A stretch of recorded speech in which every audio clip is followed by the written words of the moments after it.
You've been thinking about it, haven't you? That gnawing question that creeps in late at night when the house is quiet, when the notifications stop buzzing, and you're left alone with your thoughts. Should I quit my job? It's not a small question. It's a life-altering one. And it doesn't come out of nowhere. It comes after months, maybe years, of feeling unfulfilled, drained, and quietly suffocating in the routine you swore was temporary. Maybe you took this job because you needed the paycheck. Maybe you convinced yourself it was a stepping stone to something greater. Or maybe, like so many people, you woke up one day and realized this wasn't the dream. It was the cage. But here's the thing no one tells you when that question starts echoing in your mind. Quitting isn't just about walking away. It's about walking towards something. And most people only fantasize about leaving because they're running from pain, not because they've defined a future worth running to. So before you hand in your resignation, before you type out that 2-week notice, or fantasize about walking out with a dramatic speech, pause. Breathe. Let's break this down together. Because this moment you're in, this fork in the road, could be the very thing that shapes the rest of your life. The reason this is so hard isn't because you're weak or confused. It's because we've been sold a lie, that staying in a job you hate is safe, and leaving it is reckless. The truth? Both paths carry risk. Staying can slowly kill your ambition, your creativity, even your health. Leaving can rattle your security and force you into the unknown. But there's a third way, an intentional way, and that's what we're here to uncover. This video isn't here to tell you quit or don't quit.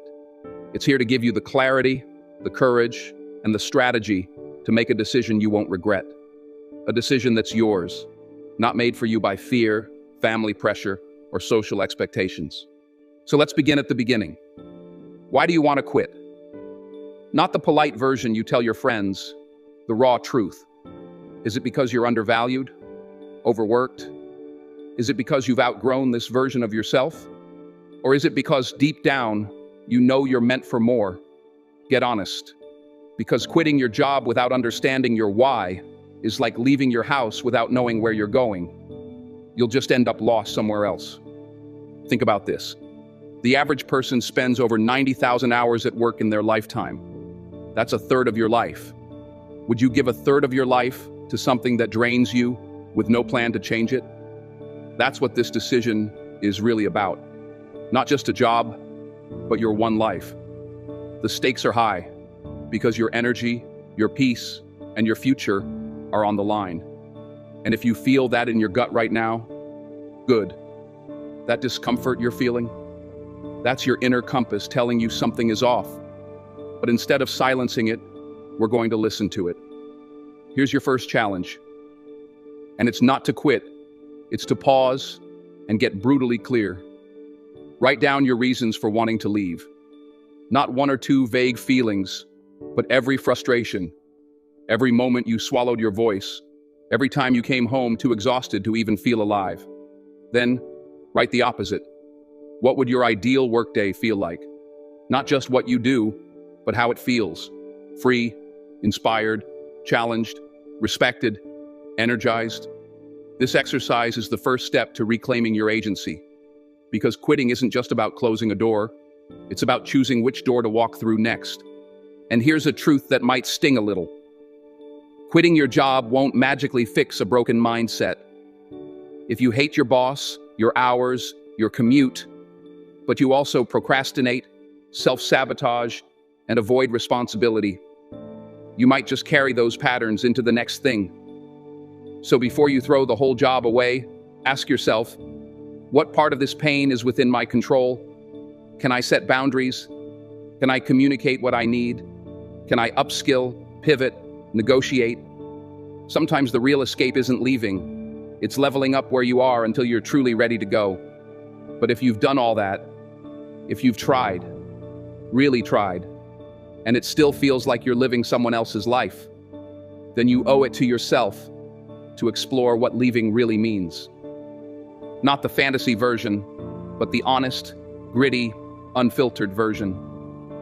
Because walking away from a paycheck without a plan isn't freedom, it's chaos. And freedom without a foundation quickly turns into panic. You've probably seen it everywhere. The glorified, "I quit my job and now I travel the world" posts.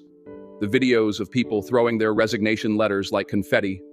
The endless promise that quitting equals instant happiness. That narrative is seductive. It makes you feel like one bold move can erase years of exhaustion, resentment, and missed opportunities.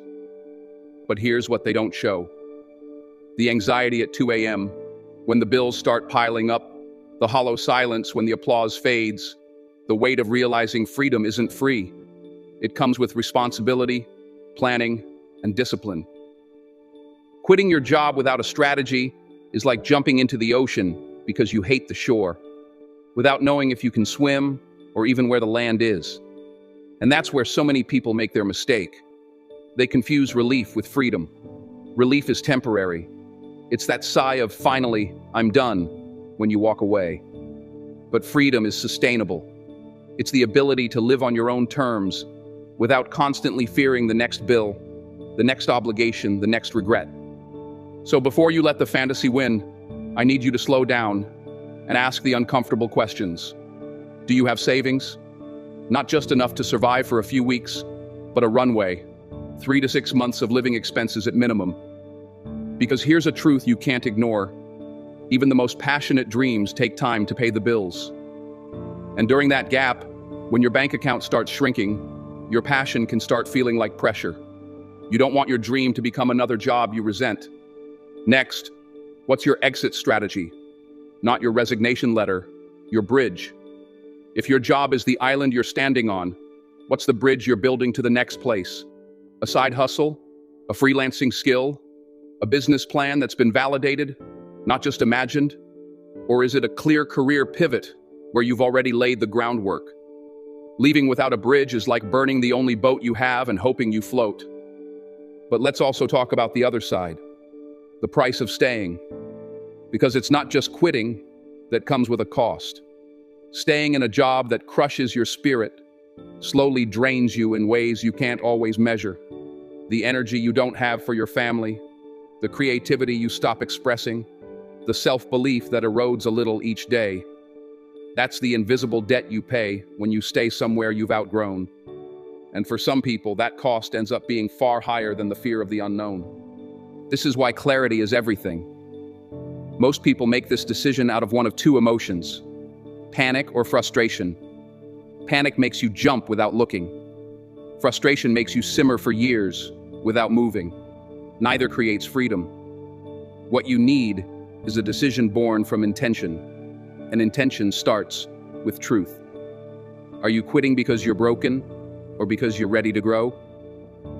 There's a world of difference between running away from something and running towards something. And here's a hard truth. No one is coming to rescue you. Not your boss, not your company, not some magical opportunity that falls from the sky. If you want to leave, it's your responsibility to make that exit graceful, strategic, and empowering, not desperate. That means learning the skills you'll need before you leap. That means networking quietly, building opportunities in the background, saving aggressively, reducing your financial footprint, and preparing emotionally for the identity shift that comes when you're no longer so-and-so from that company. Because here's another thing no one tells you. A job isn't just a paycheck. It's an identity. For years, you've answered the question, what do you do? With a title, a role, a company. When that's gone, even temporarily, it can feel like losing a piece of yourself. That's why so many people leave a job and suddenly spiral, not because they made the wrong choice, but because they didn't prepare for the void it would leave in who they believed they were. So what's the better way? It's this. You quit on your own terms. Not in anger, not in desperation, but with clarity. You make the job your investor. Let it fund your future while you build the runway. You detach emotionally from the drama, but you extract every ounce of skill, connection, and income you can while you're there. You leave not because you can't take it anymore, but because you're ready to take what's next. This is the difference between a leap and a collapse. A leap is powerful. A collapse is panic. One gives you momentum. The other leaves you scrambling. Which one are you preparing for? This is where most people get it wrong. They think quitting is the first step. It's not. Quitting is the middle step. The first step is building your runway. A plane doesn't lift off the moment it decides to fly. It builds speed, gathers momentum, and then, only when it's ready, leaves the ground. Your life is no different. So, what does a proper runway look like? Start with your finances. You need a buffer, not a hope, not a maybe I'll figure it out. A real, tangible, liquid cushion. How long can you sustain your life without a paycheck? If the answer is not even a month, then quitting right now isn't bold. It's reckless. Your savings are your survival kit, and the more robust it is, the freer your decision becomes. Aim for at least 3 months of essentials covered. 6 if you can. Essentials mean food, shelter, utilities, minimal debt payments, not luxury spending, not impulsive getaways. If you're serious about leaving, cut the excess now so you can create breathing room later. Next, skills. Too many people think leaving a job is an escape from learning, when in reality, it's an invitation to learn faster than you ever have before. If you're thinking of starting a business, what does that actually require? Not in theory, in practice. Can you sell? Can you market? Can you manage money without an accounting department behind you? If you're pivoting to freelancing or consulting, do you know how to pitch, negotiate, deliver results that make people refer you? Or are you just hoping your passion alone will carry you? Passion is fuel, but without a vehicle, it just burns out. Your runway is also about relationships. Don't make the classic mistake of burning bridges because you're leaving. Even if your workplace is toxic, even if your boss doesn't see your value, leave with grace. One day, someone in that building might open a door for you when you least expect it. Or at the very least, they won't close one out of spite. Build your network quietly while you're still employed. Reconnect with old colleagues. Reach out to people doing what you want to do. Ask questions. Learn the landscape. Opportunities rarely come from strangers. They come from weak ties, the people you kind of know, but haven't really cultivated yet. And here's a mindset shift you need to adopt. Your job, even if you hate it, is now your investor, not your prison. Every paycheck isn't a bribe to stay miserable. It's capital for your future. Stop spending like a captive and start saving like a builder. The longer you can mentally reframe your job as a stepping stone, even a paid training ground, the more power you reclaim. You're not stuck. You're strategizing. But let's go deeper. Why are you quitting in the first place? Be brutally honest. Is it truly the environment? Or is it that you've been stagnant, unchallenged, unfulfilled, and part of you is hoping a new place will fix an old pattern? Because here's the truth. If you don't address the habits that keep you stuck, procrastination, fear of risk, chronic self-doubt, lack of follow-through, they will follow you no matter where you go. The new job, the new business, the new city, it will all eventually feel like the old trap if you carry the same mindset into it. So before you even write that resignation email, work on the inner runway. Your discipline, your resilience, your ability to take rejection, your willingness to do the boring, unglamorous work. Because once you're on your own, no one's setting deadlines for you. No one's giving you a predictable paycheck just for showing up. Freedom is amazing, but it is also demanding. It asks you to become the boss you always wished you had. And here's a truth most won't tell you. The early stages of any transition are often lonely. Not because people don't care, but because most can't understand your decision. Some will judge you. Some will project their fears on you. Some will secretly hope you fail, not out of malice, but because your courage threatens their comfort. That's why you need clarity. Because in those moments of doubt, external validation will vanish, and the only voice you'll have left is your own. So what's the formula? Here it is in plain words. Reduce your burn, build your skills, grow your network, stack your savings, strengthen your mind. When you do those 5 things, quitting stops being a gamble and starts being a transition. You're not falling, you're stepping into what you've been preparing for. And here's the best part. Sometimes, when you start building your runway, the job itself becomes more tolerable. Not because it changed, but because you did. Suddenly, you're not desperate. You're not chained. You're choosing. And that energy, that's what fuels smart decisions. If quitting a job were purely a financial decision, far more people would have already done it. But what keeps most people frozen isn't the lack of money.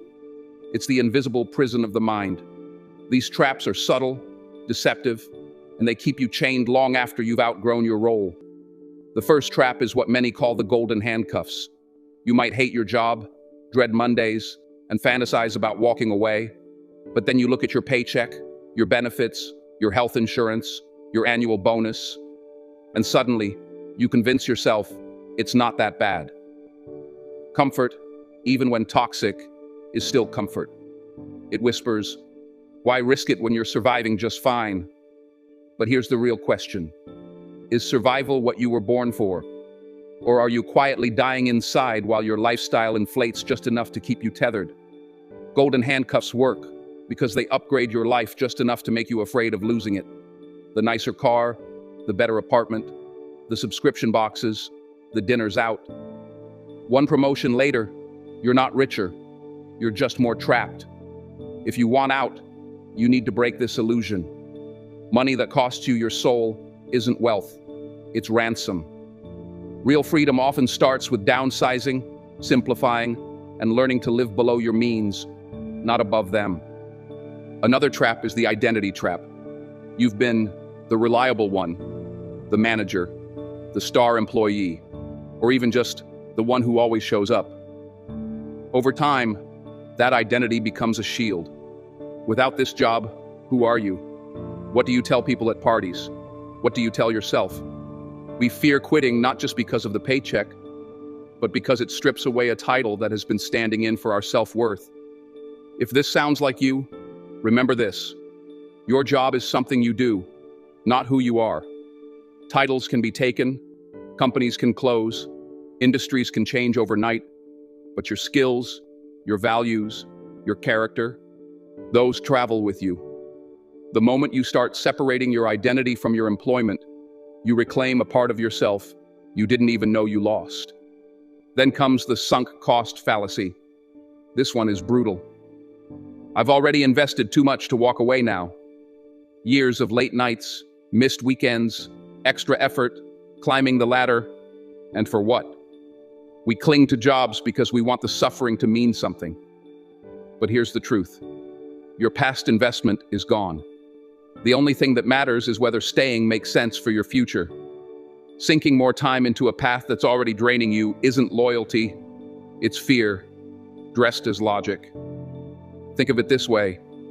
If you were driving and realized you were headed the wrong direction, would you keep going just because you've already driven 50 miles?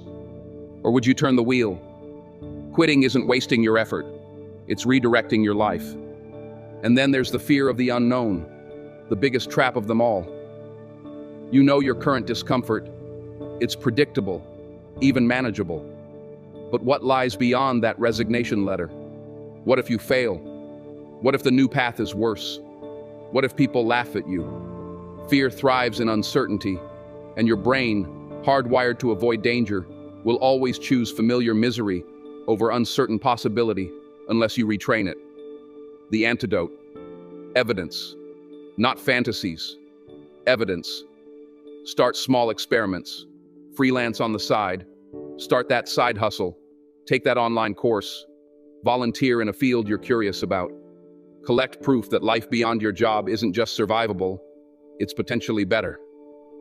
Finally, there's the someday delusion. I'll quit when I have more savings. I'll quit when the market is better. I'll quit when things calm down at work. Someday is the most dangerous day of the week because it doesn't exist. There will always be a reason to delay, and every delay strengthens the chains. The harsh truth? There is no perfect time. There's only a prepared time. And preparation starts today, not someday. Each of these traps isn't just a barrier, it's a test. A test of how honest you're willing to be with yourself.